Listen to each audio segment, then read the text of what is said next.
Evangelho de Marcos, capítulo 4, versículo 1 em diante, diz assim a palavra do Senhor. E outra vez começou a ensinar junto do mar, e ajuntou-se a ele grande multidão, de sorte que ele entrou e assentou-se num barco sobre o mar, e toda a multidão estava em terra junto do mar, e ensinava-lhes muitas coisas por parábolas. E lhes dizia na sua doutrina: ouvi, eis que saiu o semeador a semear, e aconteceu que, semeando ele, uma parte da semente caiu junto do caminho, e vieram as aves do céu e a comeram. E outra caiu sobre pedregais, onde não havia muita terra, e nasceu logo, porque não tinha terra profunda. Mas, saindo o sol, queimou-se, e porque não tinha raiz, secou-se. E outra caiu entre espinhos, e crescendo os espinhos a sufocaram, e não deu fruto. E outra caiu em boa terra, e deu fruto, que vingou e cresceu, e um produziu 30, outro 60 e outro 100. E disse-lhes: quem tem ouvidos para ouvir, ouça. E quando se achou só, os que estavam junto dele com os 12, interrogaram-no acerca da parábola. E ele disse-lhes: a vós vos é dado saber os mistérios do reino de Deus, mas aos que estão de fora, todas essas coisas se dizem por parábolas, para que, vendo, vejam e não percebam, e ouvindo, ouçam e não entendam, para que não se convertam e lhes sejam perdoados os pecados. E disse-lhes: não percebeis esta parábola? Como, pois, entendereis todas as parábolas? O que semeia, semeia a palavra. E os que estão junto do caminho são aqueles em quem a palavra é semeada. Mas, tendo a eles ouvido, vem logo Satanás e tira a palavra que foi semeada nos seus corações. E da mesma forma, os que recebem a semente sobre pedregais, os quais, ouvindo a palavra, logo com prazer a recebem, mas não têm raiz em si mesmos, antes são temporários. Depois, sobrevindo tribulação ou perseguição por causa da palavra, logo se escandalizam. E outros são os que recebem a semente entre espinhos, os quais ouvem a palavra, mas os cuidados deste mundo e os enganos das riquezas e as ambições de outras coisas, entrando, sufocam a palavra e fica infrutífera. E estes são os que foram semeados em boa terra, todos os que ouvem a palavra e a recebem, e dão fruto, um 30, outro 60 e outro 100. E disse-lhes: vem porventura a candeia para se meter debaixo do alqueire, ou debaixo da cama? Não vem antes para se colocar no velador? Porque nada há encoberto que não haja de ser manifesto, e nada se faz para ficar oculto, mas para ser descoberto. Se alguém tem ouvidos para ouvir, ouça. E disse-lhes: atendei ao que ides ouvir, com a medida com que vos medirdes, com a medida com que medirdes, vos medirão a vós, e ser-vos-á ainda acrescentada a vós que ouvis. Porque ao que tem, ser-lhe-á dado, e ao que não tem, até o que tem, lhe será tirado. E dizia: o reino de Deus é assim, como se um homem lançasse semente à terra, e dormisse, e se levantasse de noite ou de dia, e a semente brotasse e crescesse, não sabendo ele como. Porque a terra por si mesma frutifica, primeiro a erva, depois a espiga, por último o grão cheio na espiga. E quando já o fruto se mostra, mete-se-lhe logo a foice, porque está chegada a ceifa. E dizia: a que assemelharemos o reino de Deus? Ou com que parábola o representaremos? É como um grão de mostarda que, quando se semeia na terra, é a menor de todas as sementes que há na terra. Mas, tendo sido semeado, cresce e faz-se a maior de todas as hortaliças, e cria grandes ramos, de tal maneira que as aves do céu podem aninhar-se debaixo da sua sombra. E com muitas parábolas tais, lhes dirigia a palavra, segundo o que podiam compreender. E sem parábolas, nunca lhes falava, porém, tudo declarava em particular aos seus discípulos. Amém. Até aqui, meus irmãos. Podem se assentar, todos. Nós temos uma porção um pouco maior hoje. Várias parábolas. Interessante que desses 3 primeiros evangelhos, Mateus, Marcos e Lucas, aquele que contém menos quantidade de parábolas é o Evangelho de Marcos. Óbvio, ele é um evangelho um pouco mais resumido, mais sucinto, né, menor que Mateus e Lucas. Então, obviamente, ele vai ter algumas parábolas que contém em Mateus, não tem em Marcos, outras parábolas que contém em Lucas, né? Mas isso também acontece. Tem parábolas que só tem em Lucas, outras só tem em Mateus, né? E também há parábolas que só tem em Marcos, né? Diga-se, né? Mas é interessante que essa parábola do semeador, ela é um padrão, né, nos 3 evangelhos, assim como aquela do grão de mostarda, né, a última ali.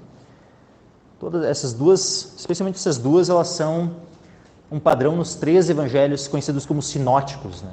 Sinóticos é no sentido, né, de que tem um mesmo olhar, assim, né, por isso o termo sinótico, né. Eles são muito semelhantes, né, esses 3 evangelhos, Mateus, Marcos e Lucas, né, são do que se formos comparar, por exemplo, com o Evangelho de João, né, eles têm um padrão bem semelhante. E a parábola do semeador, então, essa é a primeira, né, dessa lista, né, de parábolas que a gente vai ver nessa noite. Capítulo 4, então, versículo 1, diz assim, ó, e outra vez começou a ensinar junto do mar, ele já havia ensinado junto do mar antes, ajuntou-se a ele grande multidão, e de sorte que ele entrou e assentou-se num barco, né, aquele barquinho que ele já havia pedido antes, né, que preparassem para ele, para que ele não fosse, né, oprimido, né, para aqueles que muitas vezes, né, querendo curas, querendo milagres, né, se lançavam, né, Jesus estava ali passando e quando vê o povo ali, alguém querendo ser curado e tal, se lançava na direção de Cristo, né, podia tanto machucar o próprio Senhor como outras pessoas, né, então por esse cuidado, assim, esse zelo, né, por todos, né, fez com que o Senhor começasse a se assentar num barco, né, para poder ensinar as multidões. E a multidão, então, estava à terra junto do mar. Versículo 2, e ensinava-lhes muitas coisas por parábolas, e lhes dizia na sua doutrina. É interessante isso, lhes dizia na sua doutrina, o Senhor estava doutrinando. Todo o ensinamento do Senhor, tudo aquilo que o Senhor nos ensinou, nos mandou, tudo isso é a sua doutrina. Então, a doutrina é algo muito importante. Quando fala assim, né, essa igreja é uma igreja de doutrina, com certeza. É uma pena, né, que as pessoas muitas vezes pervertem, né, distorcem o significado do termo doutrina. Infelizmente, para muitos irmãos na fé, né, de outras denominações, quando se fala em doutrina, se fala na veste que tu vai estar te vestindo, né, da mulher usar a saia, de o homem não poder usar uma bermuda, de a mulher ter o cabelo, né, compridão, assim, de não poder, né, aparar as pontas e tal. Daí, né, muitos entendem que isso é doutrina.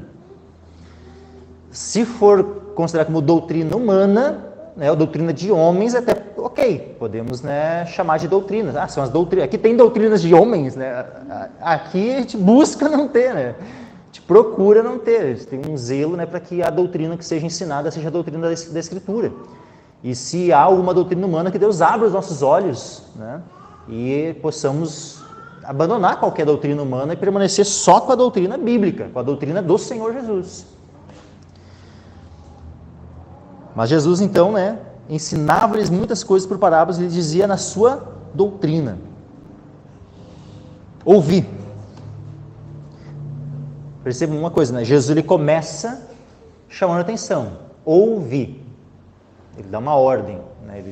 Nós temos esse imperativo, que ele vai tanto estar presente no início, antes da parábola, como quando a parábola terminar, ele vai novamente ressaltar essa questão do ouvir. Então, toda vez que a palavra de Deus está sendo pregada, isso é, de maneira especial, nós precisamos ouvir. Nós precisamos dedicar, né, um ouvido atento à palavra do Senhor. E especialmente essa parábola, ela é tremenda, porque justamente o foco dela está no ouvir, está em como as pessoas ouvem a palavra de Deus, a sã doutrina. Como as pessoas ouvem, como as pessoas recebem essa sã doutrina. Então, o Senhor diz, ouvi, eis que saiu o semeador a semear.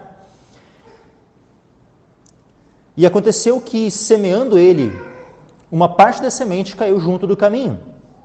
E vieram as aves do céu e a comeram. Então imaginem, né? Imagine aqui um semeador.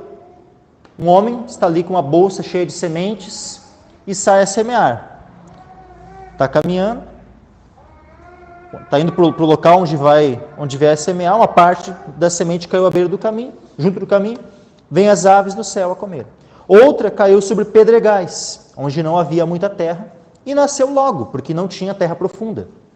Mas saindo o sol, queimou-se, e porque não tinha raiz, secou-se. E outra caiu entre espinhos. Então, outra parte da semente caiu entre espinhos, e crescendo os espinhos, a se focaram e não deu fruto.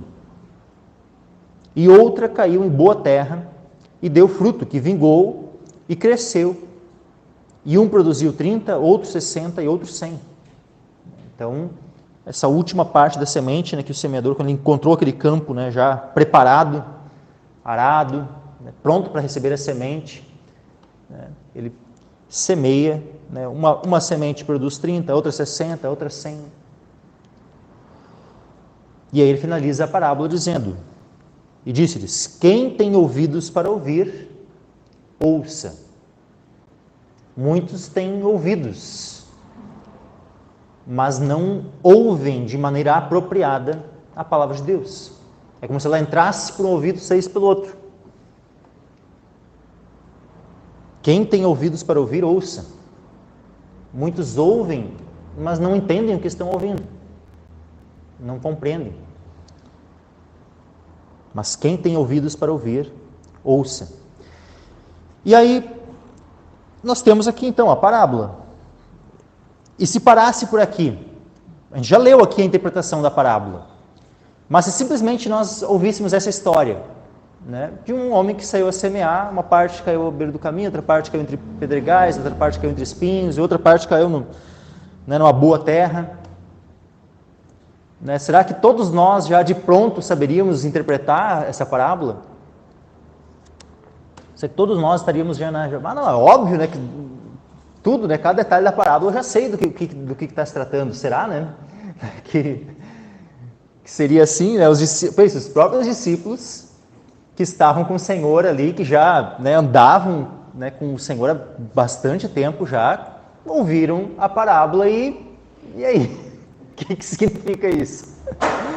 Né, por isso que a primeira oportunidade que eles tiveram, né, quando eles estavam em particular com o Senhor, né, só versículo 10, né, quando se achou só os que estavam junto dele com os 12, tu vê que não era só os 12, né, havia outros, porque lembrem, né, que quando eu mencionei sobre a escolha dos 12 apóstolos, que eles não eram os únicos discípulos, haviam outros discípulos, e esses outros discípulos não foram excluídos de andar junto com o Senhor pelo fato de ele ter escolhido aqueles 12.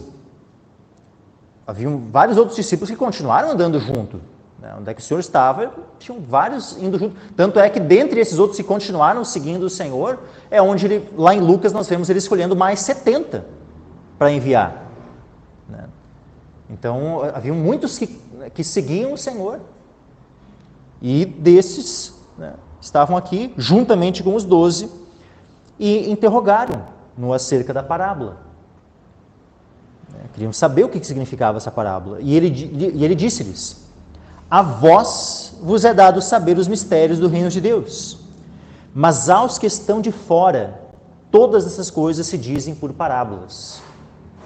O que acontece, meus irmãos? Vejam que aqui nós temos os de dentro e os de fora.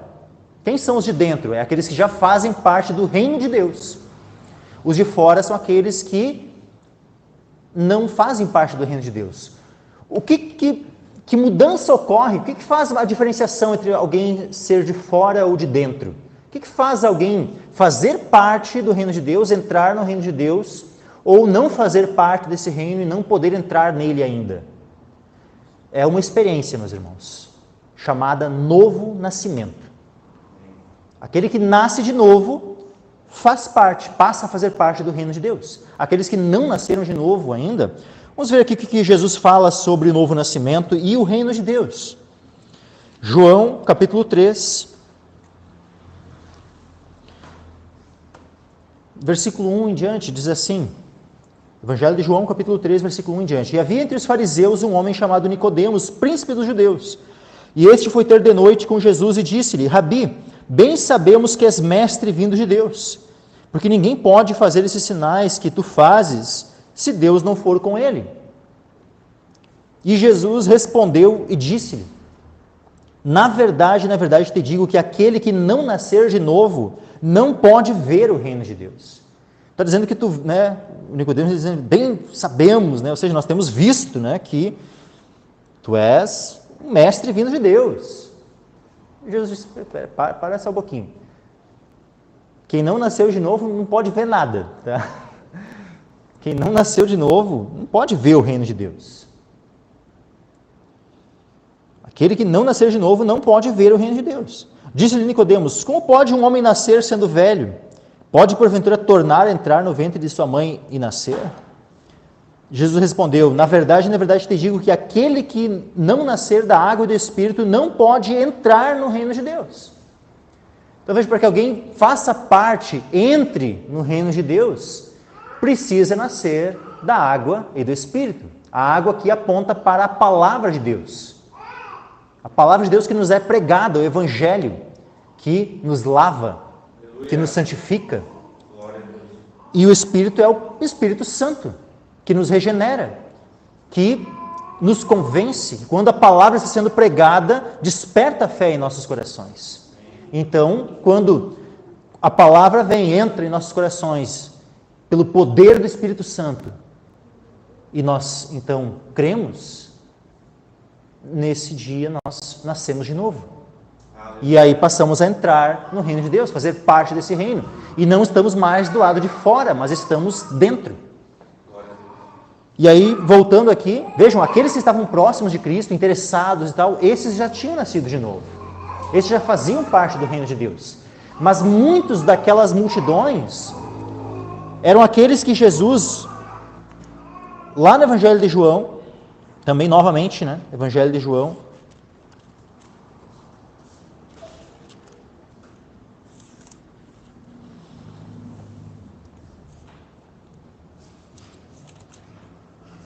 e no capítulo 6,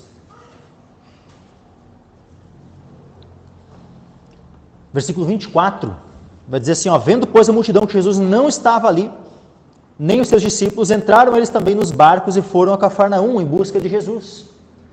Vejam, as multidões estavam indo atrás de Jesus. Essas multidões aqui eram compostas todas de pessoas que haviam nascido de novo já? A maioria não. Não vou dizer que não havia nenhum nascido de novo ali no meio deles, mas a maioria não tinha nascido de novo. Porque tanto é que vamos ver a conversa que essa multidão tem com Jesus na sequência. Versículo 25, João 6, 25. E achando-o no outro lado do mar, disseram-lhe, Rabi, quando chegaste aqui? Essa multidão, questionando o Senhor. E Jesus respondendo-lhes, disse, na verdade vos digo que me buscais, não pelos sinais que vistes, mas porque comestes do pão e vos saciastes. Trabalhai não pela comida que perece, mas pela comida que permanece para a vida eterna, a qual o Filho do Homem vos dará, porque a este o Pai, Deus, o selou. Então vejam que Jesus estava mostrando que a boa parte daquela multidão estava seguindo o Senhor com aquele zelo, querendo ir atrás, buscar o Senhor, mas não era porque queriam ouvir a palavra, não era por interesse pelo próprio Senhor, mas era por aquilo que Ele poderia dar a elas. O pão, o Senhor tinha multiplicado o pão, sabe? Pouco antes ali, por 5 pães e 2 peixinhos, Ele alimentou uma multidão de mais de 5.000 homens. E aí, eles vendo aquilo, saciados com aquele pão físico, encheram o estômago, estavam então satisfeitos, e aí foram atrás de Jesus, Opa!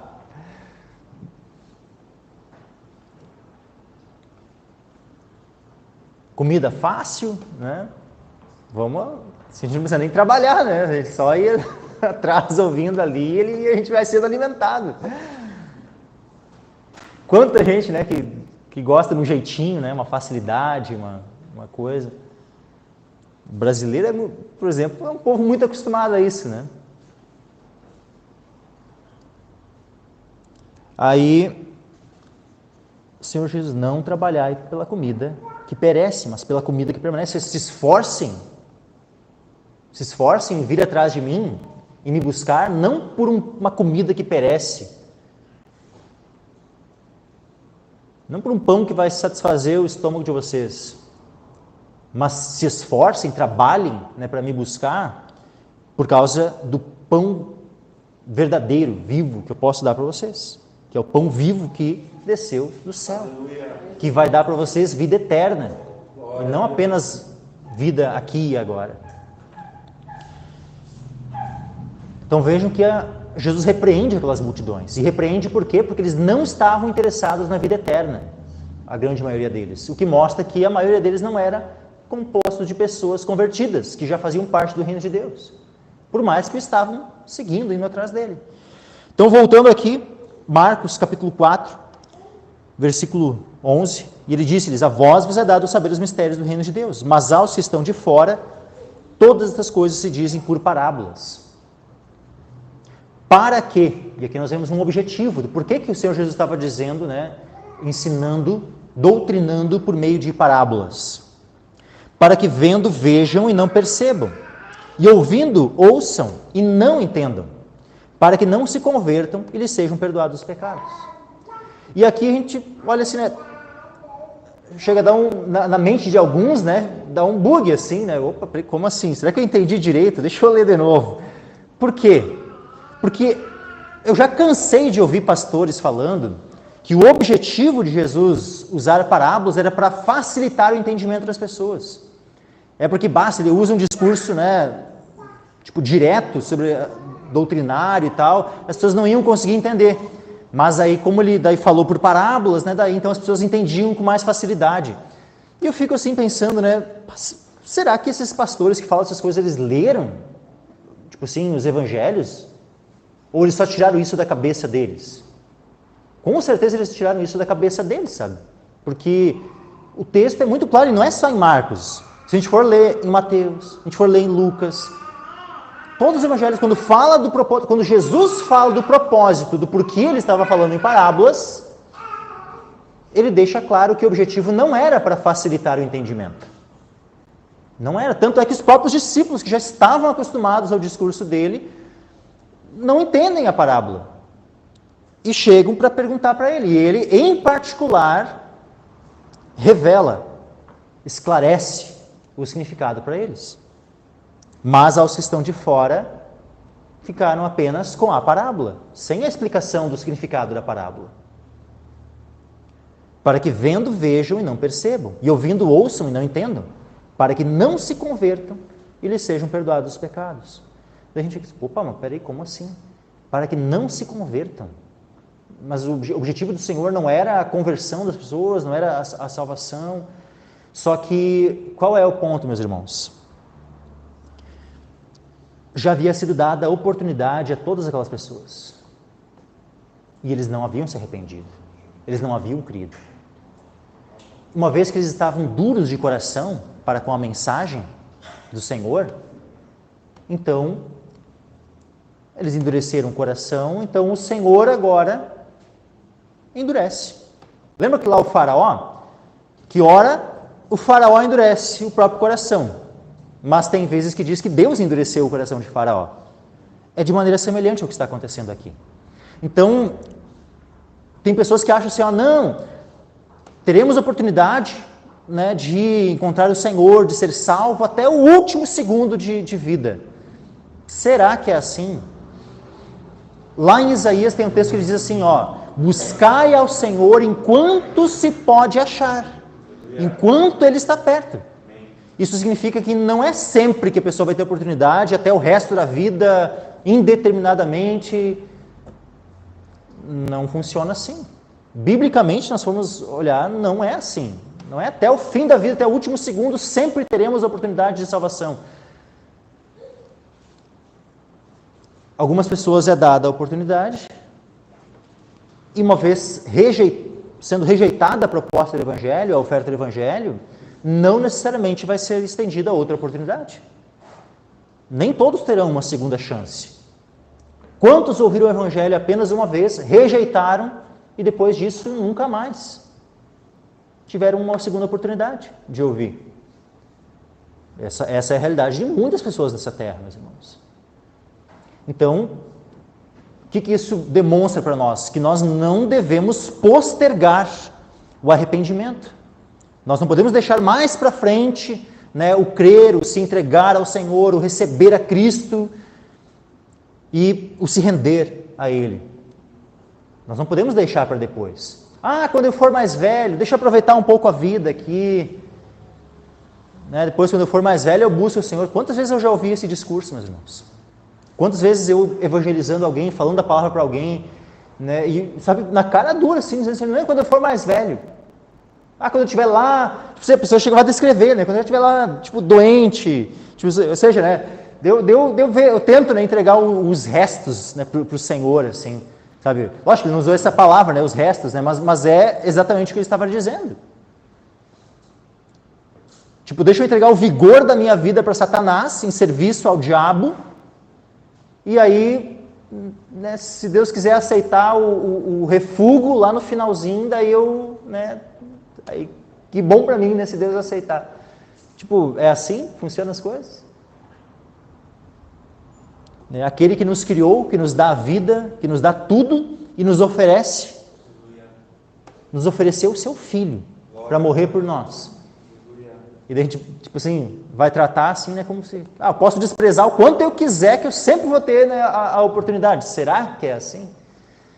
Aqui nós já vemos que não é assim.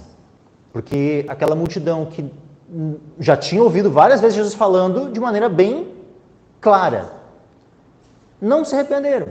Então Jesus começa a falar por parábolas, como um juízo. Isso foi um juízo para aquela geração. Ou eles ouvirem a mensagem em enigmas, em parábolas.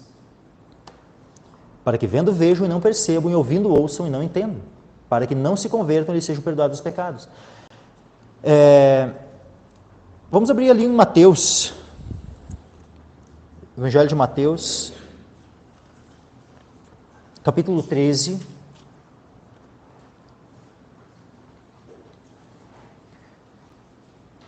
Versículo 10 em diante. Da mesma forma, é o mesmo... Jesus conta a parábola do semeador e vem os discípulos falando com ele. Ou seja, é o mesmo contexto, é a mesma circunstância. Só que é interessante que, né, os evangelhos eles se complementam um ao outro. Né? Vejam, Mateus 13, 10. E acercando-se dele os discípulos, disseram-lhe, por que lhes falas por parábolas? Ele respondendo disse-lhes, porque a vós é dado conhecer os mistérios do reino dos céus, mas a eles não lhes é dado. Porque aquele que tem, se dará e terá em abundância, mas aquele que não tem, até aquilo que tem lhe será tirado. Por isso lhes falo por parábolas, porque eles vendo não veem, e ouvindo não ouvem, nem compreendem. E nele se cumpre a profecia de Isaías, que diz... ouvindo ouvireis, mas não compreendereis, e vendo vereis, mas não percebereis. Porque o coração deste povo está endurecido, e ouviram de mau grado com seus ouvidos, e fecharam seus olhos, para que não vejam com os olhos, e ouçam com os ouvidos, e compreendam com o coração, e se convertam e eu escure. Então vejam que quem primeiramente fechou os olhos e os ouvidos foi o próprio povo. E posteriormente, então, Deus, é assim? Então tá. Então tá bom. Então Deus, ele pega e então, começa a falar por parábolas. Não querem ouvir? Então ok. Então vão agora ouvir parábolas.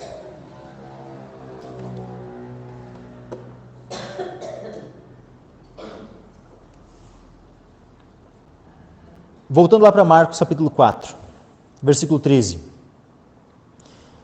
E disse-lhes, não percebeis esta parábola? Não percebeis essa parábola? Como, pois, entendereis todas as parábolas? Ou seja, Jesus estava considerando que essa parábola aqui, ela era relativamente simples de entender. E os discípulos não tinham entendido. Então, nem essas entenderam como é que... E as outras, né? Como é que vai ser? Aí ele começa a explicar, né? O que semeia a palavra. E aqui, primeiramente, é Cristo semeando a palavra. Mas ela também vai se aplicar a todos nós, meus irmãos. Todos nós devemos ser semeadores da palavra de Deus. Então, ela vai se cumprir na vida de todos aqueles que semeiam a palavra. Então, nós vamos poder ver isso, sabe, ao longo do tempo, nós vamos percebendo, sabe, essa realidade. Nós vamos pregando o evangelho àqueles que simplesmente, tipo assim, nem querem saber. Sabe, o coração é tão duro, né, que eles ouvem, não entendem, rejeitam. Né? Mas há aqueles que ouvem e até, sabe, há uma certa alegria. Tu vê assim, né, né, a pessoa está ali recebendo, né, contente por receber, né, a palavra. Mas aí quando tu passa um tempo, fica ali. E assim, vamos vendo aqui, né? Olha só, versículo 15. Os que estão junto do caminho são aqueles em quem a palavra é semeada. Mas tendo a eles ouvido, vem logo Satanás e tira a palavra que foi semeada nos seus corações. Por quê? Porque eles não compreendem a palavra, não creem no evangelho. Por isso que Satanás rouba a palavra que lhes foi semeada no coração. Ou seja, vem a palavra sendo pregada e o inimigo ali vai soprando na mente, né, dúvidas, vai levantando outros, né, argumentos, mantendo firme, né, as fortalezas que já estão no coração. E aí, né, toda aquela resistência, né, tipo 1001 argumentações contra, né, o evangelho, para que a pessoa fique resistente e não creia no evangelho. É dessa forma que o inimigo rouba, né, a palavra dos corações. Assim como fez lá com Eva no início, né, lançando dúvida, né, para que ela, né, cresce, em vez de crer na palavra de Deus, cresce na palavra dele, da serpente. É a mesma estratégia. É lançando dúvidas e assim, dessa forma, né, ele consegue roubar a palavra do coração. Então o que nós venhamos é ter cuidado, meus irmãos. Cuidado com as setas, né, de Satanás, né, com as argumentações, né, que muitas vezes tentam se levantar contra, né, o conselho de Deus. Que não venhamos permitir que Satanás roube, né, tire a palavra que foi semeada em nossos corações. Pelo contrário, nós venhamos a fazer como a gente cantou hoje, né? Como a gente cantou hoje, como eu li ontem, né? Eu li aquela palavra para a Duda, né? Escondi a tua palavra no meu coração, para eu não pecar contra ti. Que nós venhamos a esconder a palavra no nosso coração, esconder, né, para que o inimigo não tenha acesso. Né? Não, está aqui bem guardado no meu coração. Toda vez que Satanás quiser lançar qualquer argumento, nós vamos usar dessa palavra justamente para refutar as argumentações malignas. Versículo 16, e da mesma forma os que recebem a semente sobre pedregais,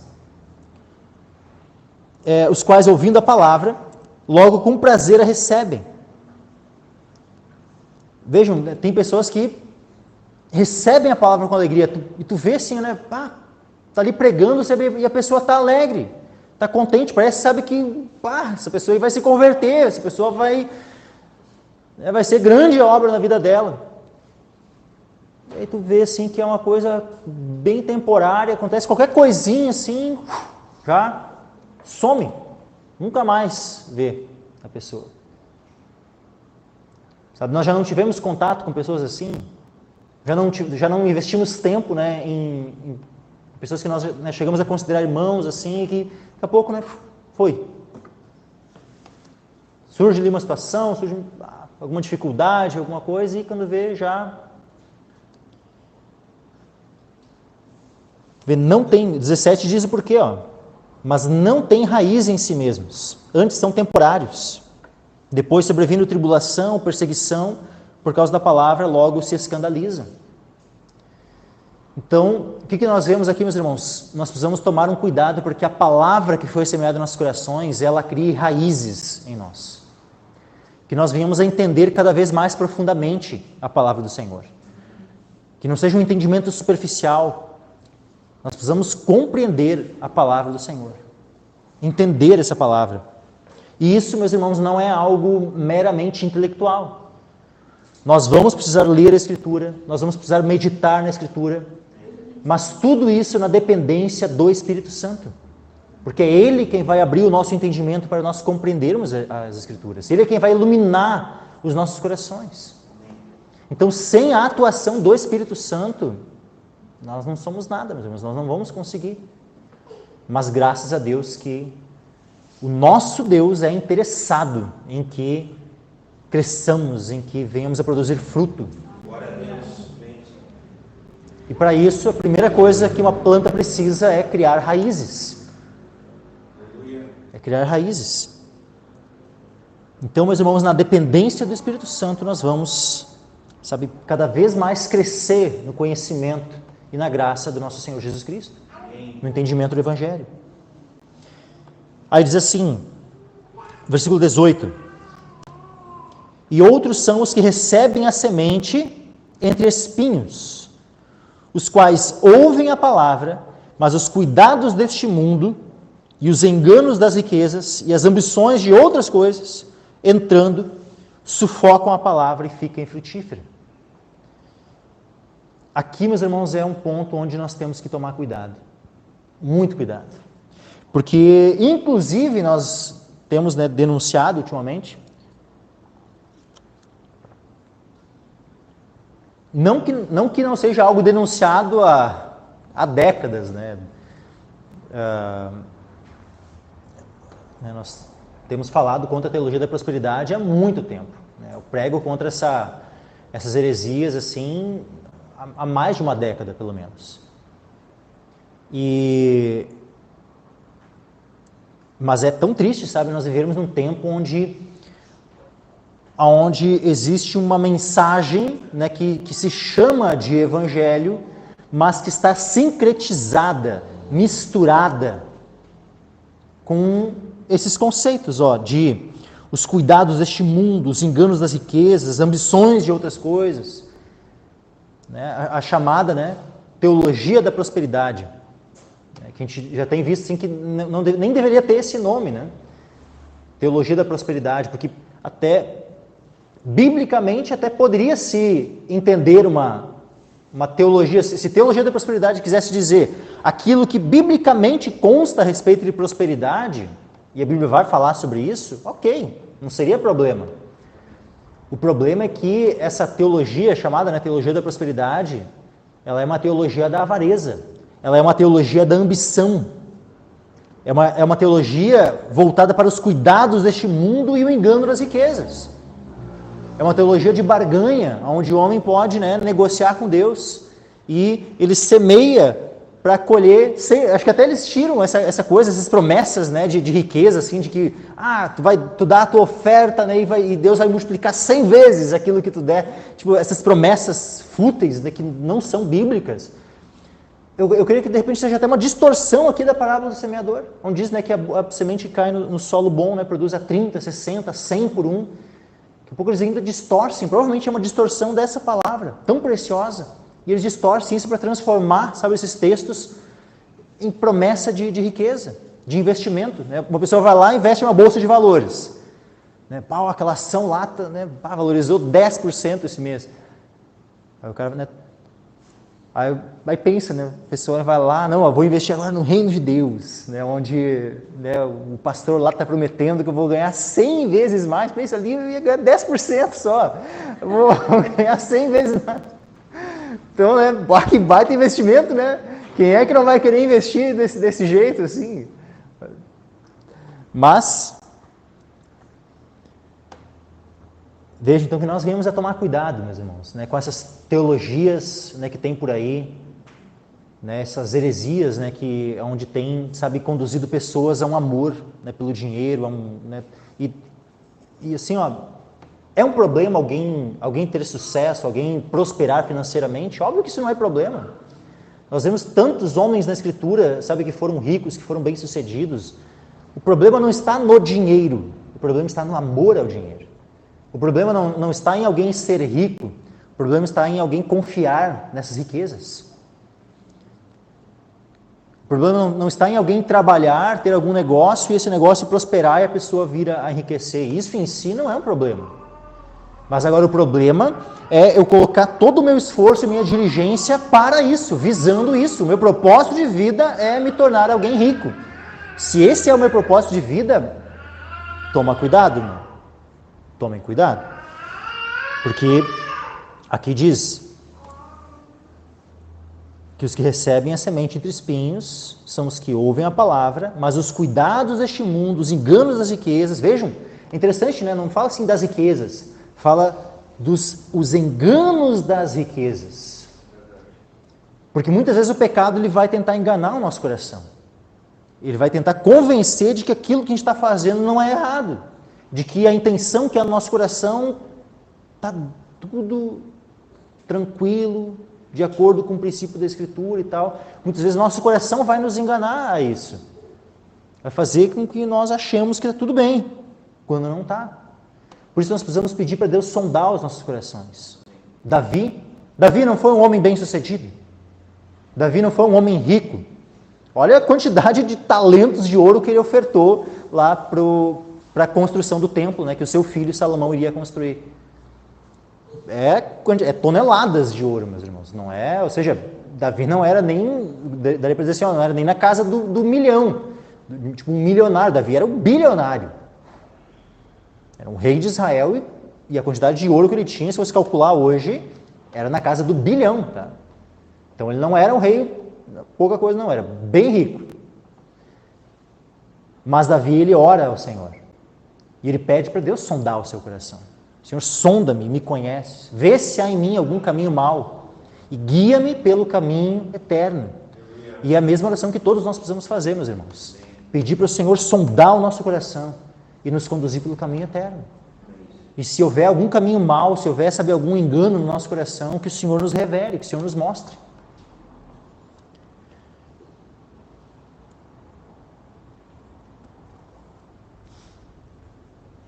Os cuidados deste mundo, os enganos das riquezas, as ambições de outras coisas.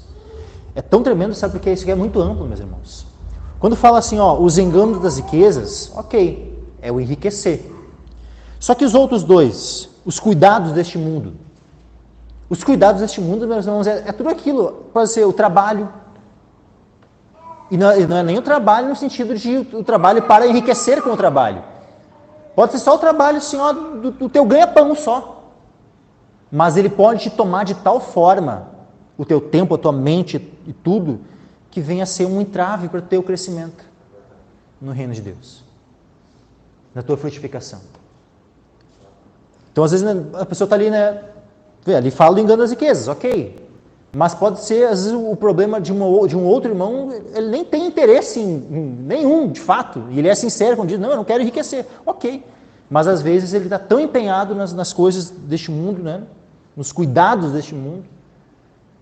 Pode ser numa outra pessoa, pode ser a família, pode ser a esposa em relação ao marido, pode ser o filho, a filha. E é aquilo, sabe, toma tanto coração, de tal forma assim que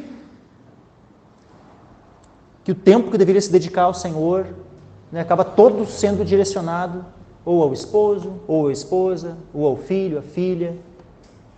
Então nós precisamos tomar cuidado, meus irmãos, os cuidados deste mundo. Sabe, quando Paulo fala lá, olha só, lá na primeira carta aos Coríntios, capítulo 7,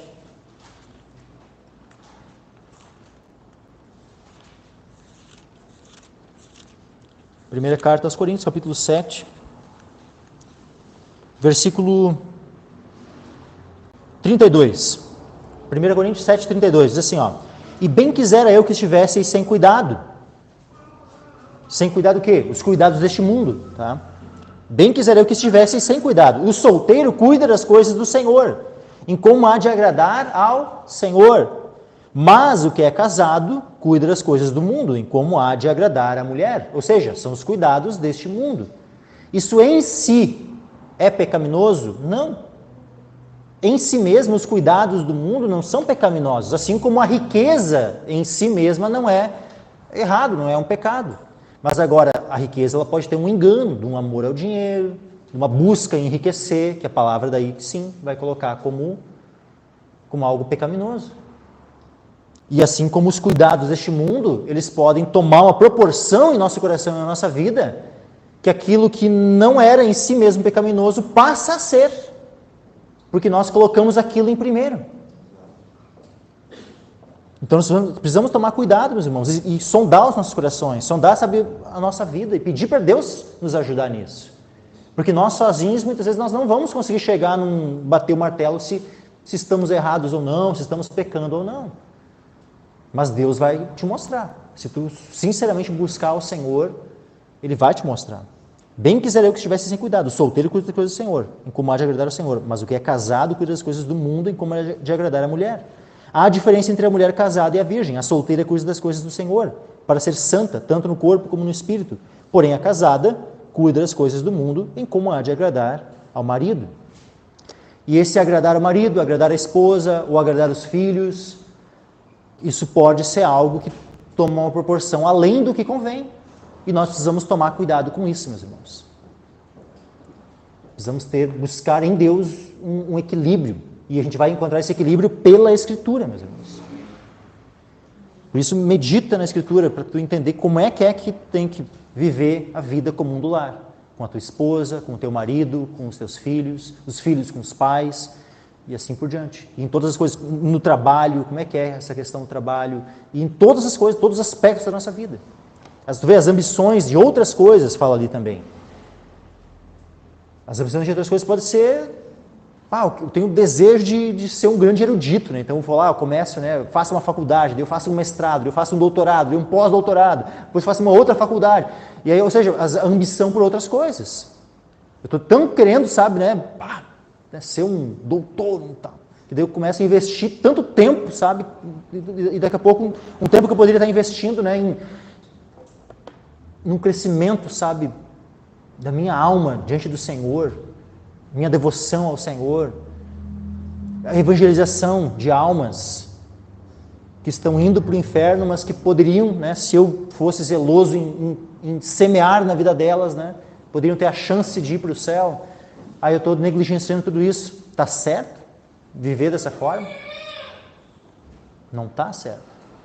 E eu estou dizendo com isso, então, que é errado, que uma pessoa não pode, que um crente não pode fazer mestrado, doutorado, fazer mais de uma faculdade. Eu não estou dizendo que isso é errado.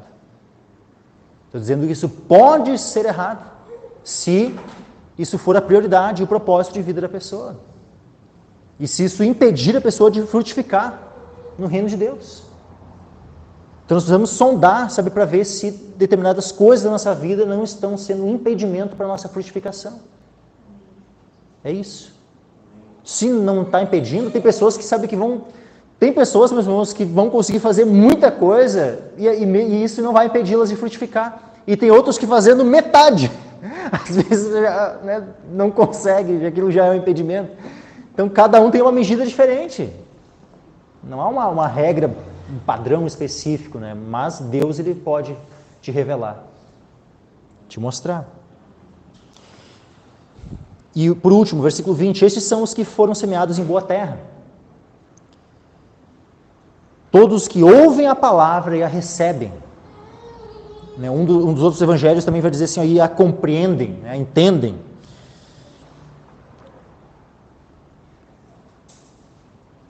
Ouvem a palavra e a receberam, guardaram nos seus corações, esconderam a palavra no seu coração. Estes dão fruto a 30, outro a 60 e outro a 100. Então, aqueles sabem que são uma boa terra. Vejam, nem todos vão frutificar da mesma forma. Uns vão frutificar a 30, outros a 60, outros a 100. Lógico, o nosso desejo, meus irmãos, é frutificar ao máximo. É frutificar ao máximo, que pelo menos assim, espero que seja o desejo de todos. Frutificar ao máximo no reino de Deus. Sabe, pensa que maravilha seria, né, se Deus operasse de modo a todos nós frutificarmos a 100 por um. E esse frutificar aqui, meus irmãos, é em vários sentidos, tá? Frutificar, então fala de fruto. E o fruto, nós vemos na Escritura, são vários. Nós temos o fruto do Espírito. O fruto do Espírito está incluído aqui nesse frutificar. Nosso caráter, sabe, o amor, a paz, a alegria, a bondade, a benignidade, a fé, a mansidão, a temperança, longanimidade. Tudo isso, meus irmãos. Os frutos podem ser almas ganhas para o Senhor. Então a gente evangeliza, a gente, foi semeado em nós e nós vamos, por nossa vez, semear na vida de outros. E as pessoas vão se converter. Também são os frutos. Então a nossa vida pessoal é um fruto de santificação, fruto de justiça. Sabe, lá em Romanos vai falar disso. Romanos capítulo 6.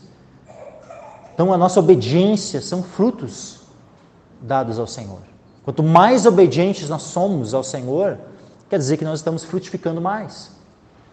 Então, os frutos aqui são vários, meus irmãos, e que nós vimos a frutificar ao máximo em todos os aspectos. Em todos os aspectos. Continuando aqui, a parábola da candeia agora, versículo 21.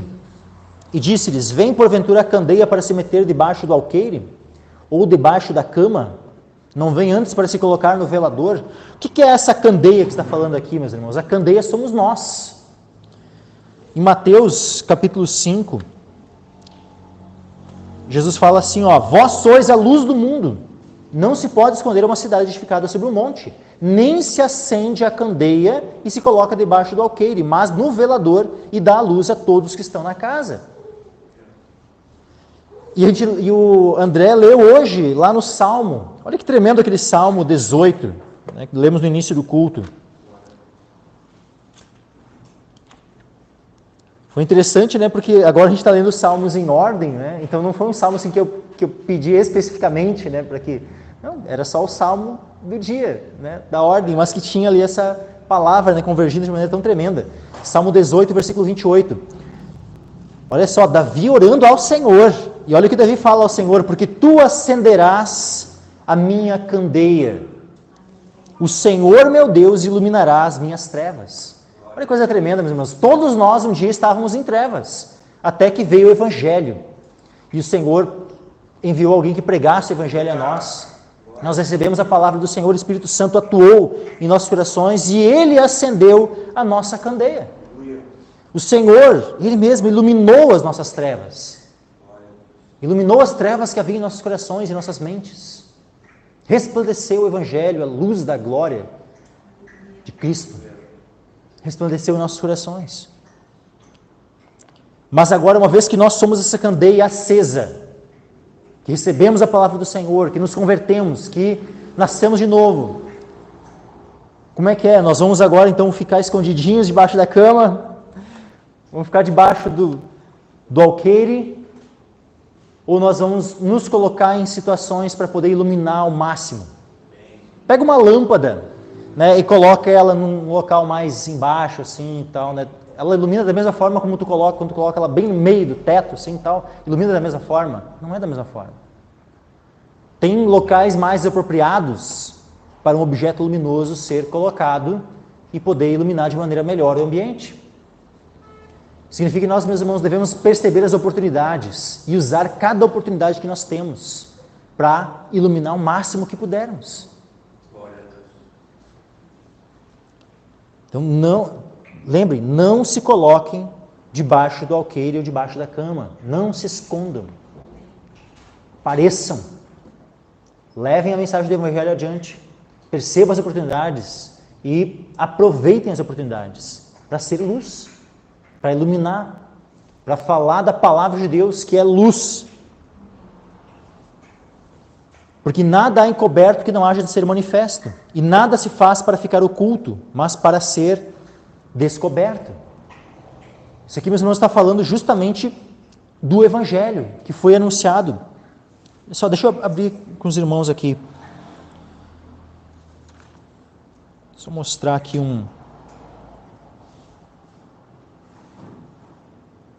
Olha só, Mateus 10, versículo 26 e 27. Mateus 10, versículo 26 e 27. É um texto que vai nos ajudar a entender melhor esse versículo 22 aqui de Marcos 4. Portanto, não os temais, porque nada há encoberto que não haja de revelar-se. nem oculto que não haja de saber-se. Olha aqui. O que vos digo em trevas, dizei-o em luz. Quando Jesus fala assim, o que eu digo em trevas, ele diz assim, ó, estou aqui fechado só com vocês, explicando algo. Ou seja, não estou ali no meio, né, de todo mundo, né, a luz, né? Estou aqui.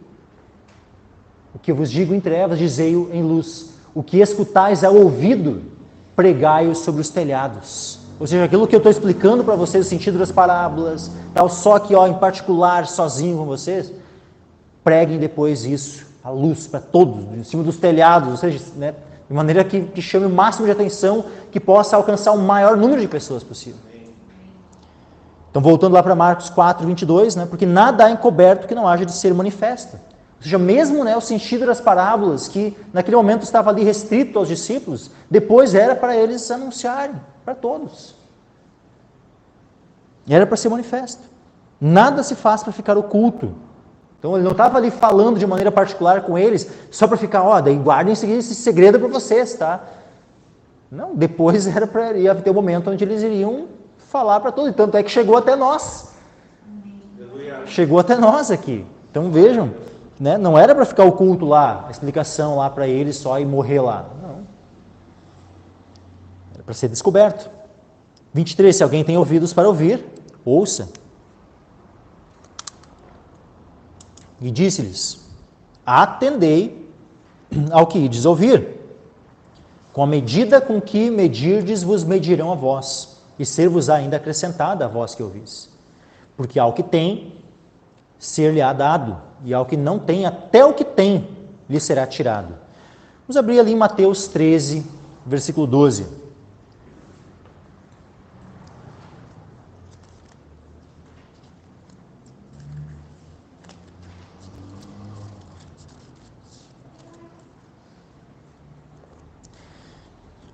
Põe no 11. Põe no 11. Olha só. Ele respondendo, disse-lhes, porque a vós é dado conhecer os mistérios do reino dos céus, mas a eles não lhes é dado. Porque aquele que tem, se dará, e terá abundância.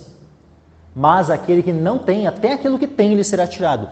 Até então, as multidões estavam ouvindo claramente a mensagem de Jesus. Mas uma vez que eles não creram, não se converteram, até aquilo que tinham, lhes foi tirado. Então vejam, né? Por isso que Jesus diz, atendei ao que ides ouvir. Com a medida com que medirdes, vos medirão a vós, e ser-vos ainda acrescentada a vós que ouvis. Ou seja, tu tá dando valor para aquilo que tu está ouvindo. Como é que tu está medindo aquilo que tu está ouvindo? Tu dá valor para a palavra do Senhor? Qual é o valor que tu dá? Se tu realmente valoriza a palavra do Senhor, essa medida com que tu está medindo a palavra do Senhor, Deus ele vai te medir novamente a ti.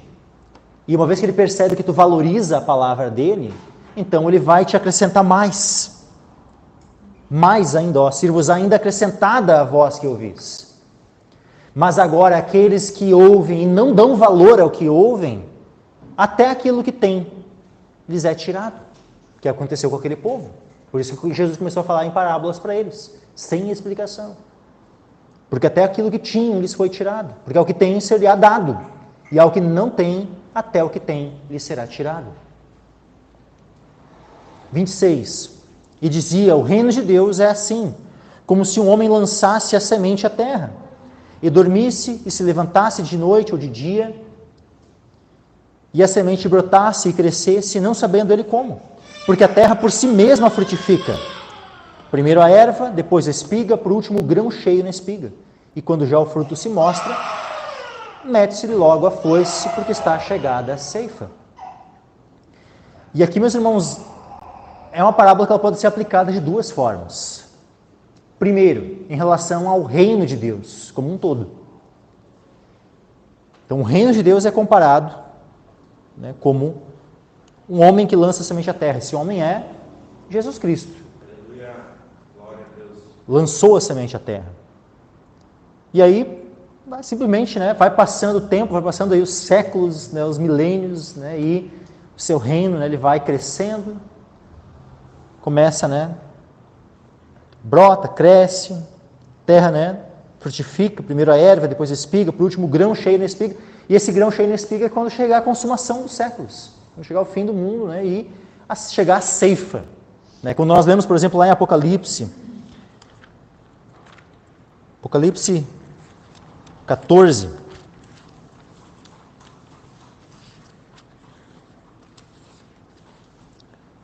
versículo 14 e 15. Aliás, Apocalipse 14, versículo 14 ao 16. Diz assim, e olhei e eis uma nuvem branca, e assentado sobre a nuvem, um semelhante ao Filho do Homem, que tinha sobre a sua cabeça uma coroa de ouro, e na sua mão uma foice aguda. E outro anjo saiu do templo, clamando com grande voz ao que estava sentado sobre a nuvem: lança a tua foice e ceifa, a hora de ceifar-te é vinda, porque já a colheita da terra está madura. E aquele que estava sentado sobre a nuvem meteu a sua foice à terra, e a terra foi cegada. Então, né, nós podemos aqui entender essa parábola aqui, né, com esse plano mais geral, né, mais global, assim, em relação ao reino de Deus ao longo da história, e que vai chegar uma consumação, vai chegar um fim onde a colheita vai estar madura e o Senhor vai cegar, né? É o dia que o Senhor vem, onde todos os eleitos são reunidos, né, juntamente com Ele, os mortos ressuscitam, os vivos são arrebatados para o encontro com o Senhor dos ares. Esse é o dia da colheita, o dia que, né, aquilo que o Senhor plantou vai estar completamente maduro, pronto para a ceifa. Mas é uma parábola que ela também pode ser aplicada, né, tanto a uma congregação local específica ou também a vida especialmente, né, a vida de cada um de nós em particular. Assim como a semente, né, ela é semeada. Todos nós fomos semeados um dia. E aí, o que vai acontecendo conosco? Né? A semente, ela brota, depois ela vai crescendo, se torna uma espiga e, por fim, né, um grão cheio na espiga. E aí nós vemos esse crescimento na graça, esse crescimento no Senhor. Essa pessoa que nasceu de novo e depois, na sequência, vai... Né, quando nasce de novo é quando é semeado e brota, germina. Né, e com o tempo vai crescendo, né, até o tempo de maturidade, o tempo onde já... Né, que é o objetivo. O objetivo, né, para a igreja, o objetivo para cada um de nós em particular, é que cresçamos até a maturidade, né, a semelhança da estatura de Cristo. Esse é o objetivo, é todos sermos semelhantes a Cristo. E vai chegar um dia onde cada um de nós, individualmente será colhido. Onde nós seremos, né, como eu disse, né, voltando ali antes, seremos arrebatados para o encontro com o Senhor dos ares, independente se tivermos morrido ou se ainda estivermos vivos. Se tivermos morrido, nós vamos ressuscitar e seremos arrebatados. Se estivermos vivos, seremos transformados e seremos arrebatados. Versículo 30. E dizia: a que assemelharemos o reino de Deus? Ou com que parábola o representaremos? É como um grão de mostarda, que quando se semeia na terra é a menor de todas as sementes que há na terra. Mas tendo sido semeado, cresce e faz-se a maior de todas as hortaliças e cria grandes ramos, de tal maneira que as aves do céu podem aninhar-se debaixo da sua sombra. Veja que Jesus está aqui, ele está falando de maneira especial em relação ao reino de Deus. Um reino que é um reino eterno. E é um reino que ele se manifesta ao longo da história de formas diferentes. É um reino que no tempo de Cristo, estava ali o rei dos reis, né, andando junto com os discípulos. Como é que era a semelhança, como é que nós poderíamos comparar, né, a semelhança do reino naquele tempo? Aos olhos humanos, assim, como uma semente de mostarda, bem pequenininha, humilde, né? Outros povos. Mateus 13, 27 e 38. Vai ler esse aí, não? A princípio eu não ia ler. 13, 37 a 38. Ele respondendo disse-lhes: o que semeia a boa semente é o filho do homem. O campo é o mundo. A boa semente são os filhos do reino, e o joio são os filhos do maligno. Amém. E aí então, né, o reino naquele tempo ele teve um início, vamos dizer assim, bem humilde. Pensa, né? 12 discípulos que ele escolhe, dentre pescadores, né? Um publicano, não tinha nenhum ali, não tinha ali, vamos dizer assim, o Tiago, o erudito, né? O escriba, né? Não tinha, né, nenhum assim que fosse, né, alguém grande, né?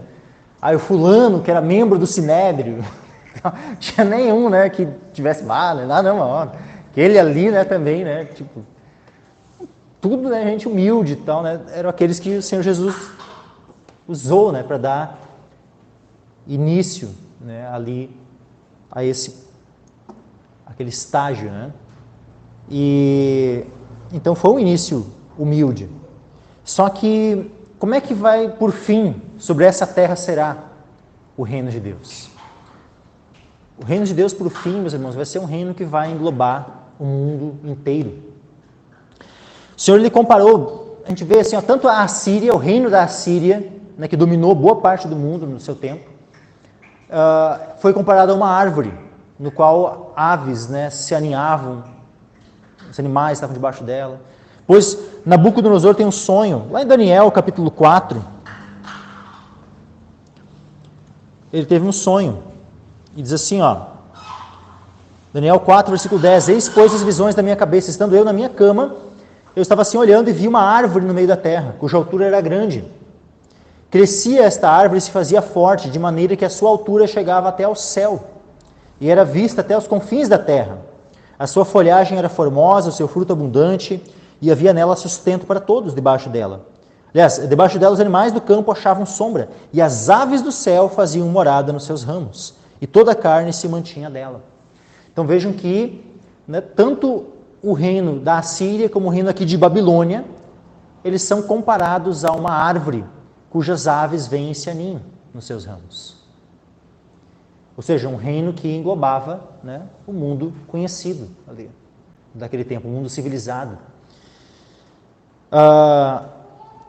Só que há um reino que ele vai englobar o mundo inteiro.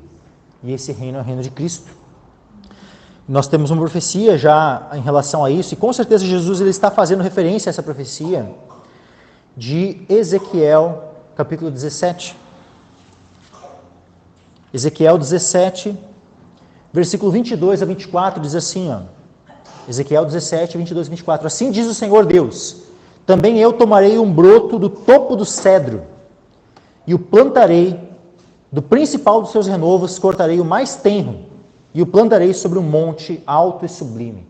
Esse aqui que é chamado, né, esse renovo que o Senhor ia cortar, o mais tenro, né, esse aqui, meus irmãos, é Jesus Cristo. Diz assim, eu plantarei sobre um monte alto e sublime. No monte alto de Israel o plantarei. Como é que ele foi plantado, meus irmãos? Ele foi plantado quando ele foi crucificado. O Senhor Jesus, ao ser crucificado, ele estava sendo plantado. Porque ele mesmo fala, né, a respeito dele dessa forma. Lá no Evangelho de João, deixa eu abrir aqui. Diz assim, João 12, versículo 23. Eu já vou voltar lá para Ezequiel 17, tá? Mas só para João 12, versículo 23. E Jesus lhes respondeu dizendo, é chegada a hora em que o Filho do Homem há de ser glorificado. Na verdade vos digo que se o grão de trigo caindo na terra não morrer, fica ele só, mas se morrer, dá muito fruto. Quem ama a sua vida, perdê-la-á, e quem neste mundo odeia a sua vida, guardá-la-á para a vida eterna. Se alguém me serve, siga-me, e onde eu estiver, ali estará também o meu servo. E se alguém me servir, meu Pai o honrará. Agora a minha alma está perturbada, e que direi eu? Pai, salva-me desta hora? Mas para isto vim, a esta hora. Então vejam que Jesus está falando justamente dele, né, da hora onde ele iria entregar a sua vida, onde ele seria crucificado, levando os nossos pecados, morrendo por todos nós. E ele diz, se o grão de trigo caindo na terra não morrer, fica ele só. Mas se ele morre, ele dá muito fruto. E Jesus estava justamente visando esse fruto. Agora, voltando aqui, né, para Ezequiel 17. No monte alto de Israel plantarei, e produzirá ramos, e dará fruto, e se fará um cedro excelente, e habitarão debaixo dele aves de toda a plumagem, à sombra dos seus ramos habitarão. Assim saberão todas as árvores do campo que eu, o Senhor, abati a árvore alta, elevei a árvore baixa, sequei a árvore verde e fiz reverdecer a árvore seca. E o Senhor, eu, o Senhor, o disse e o fiz. Aqui quando fala assim, reverdecer a árvore seca, isso aqui, meus irmãos, uma vez que eu disse que isso está falando de Cristo, está falando de Cristo, uma vez que ele morreu. O que acontece com uma árvore que morre? Ela seca, né? E o Senhor, ele faz reverdecer a árvore seca. Ou seja, o Senhor Jesus, ele morre, mas ele ressuscita dentre os mortos. Ele foi reverdecido. E voltando ali no 23, né, o que é dito? Que esse cedro, né, se fará um cedro excelente e habitarão debaixo dele aves de toda a plumagem, à sombra dos seus ramos habitarão.